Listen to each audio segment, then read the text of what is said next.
Ranjani, what is the difference between a student-led MLV and a teacher-led MLV?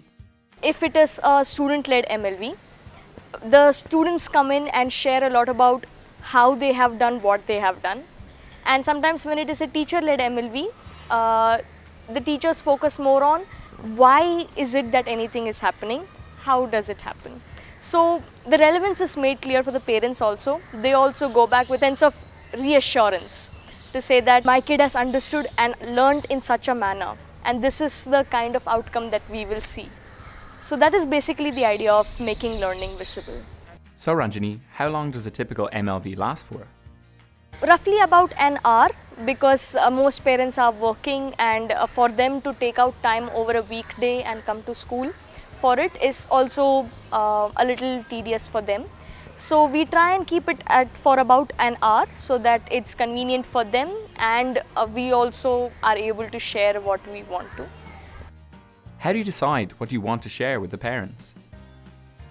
As a teacher, if it's a teacher-led MLV, as I said, we talk about why anything is being done at school, right? So we look at the various practices that we have brought to class, and we look at the theories behind it. We try and convey to the parents that there is research behind what we have done, and we want them to go back with a sense of reassurance. It's also quite need-based. The relevance needs to be made clear, then that is done. Or sometimes when it is that, it's a particular age group of students, and then we want to help the parents do understand it better, the adolescent age better. So then there's an MLV based on that. Key Stage 1, for that example, has taken up the playway method because for them to understand that how do they do all of this and why do they do all of it. What do you do in preparation for the MLV? It takes roughly about a week, because you will have to first of all get the sense, because you would have had that, but to decide that okay, this is something that I want to address first. So you first get the sense about what do you want to do in the MLV as such, and then it's more about the how and how much. So how would we like to share it, how do we hook the parents, or how do we take the conversation about it? Do we want to be more of experiential? Do we want it to be like a presentation?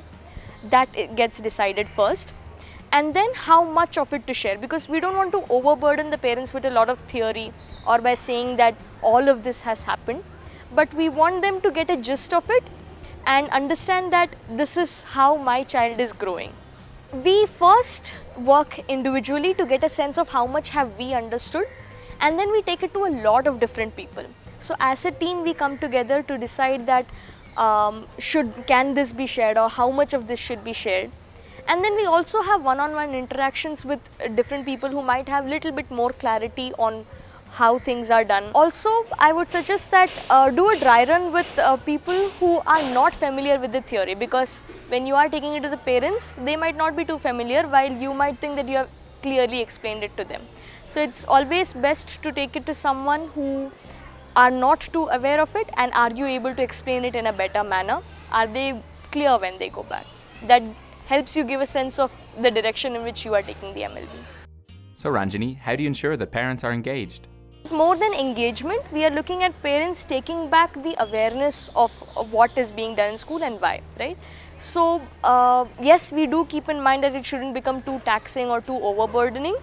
But when you make it contextual to them, when it is the students you're talking about, when you, for every theory that you're sharing, when you are connecting a student anecdote to it, they are interested in what you have to say, because it's their kid that's being talked about, and it's how their kids are learning that is being talked about. Another challenge that we face is that sometimes we as everyday practitioners, it becomes a little jargon heavy for us because we understand it. So our challenge is how do we simplify it for the parents, but at the same time not oversimplify it for them to discard it as, not too necessary. So we need to maintain that balance to ensure that the point is put across well, and at the same time its importance is also shown to the parents. Do you involve students in the MLV? Not necessarily, at least not this time, because the students do get a lot of other opportunities where they get to share with the parents what they have been doing. This time is mainly about the teacher sharing about what all theories and have influenced her pedagogy, right? So even the students, as they are part of the MLV, they get to see this teacher in a different light. It's about being a researcher and a learner rather than just a teacher, right? So they get to see the other side of the teacher also.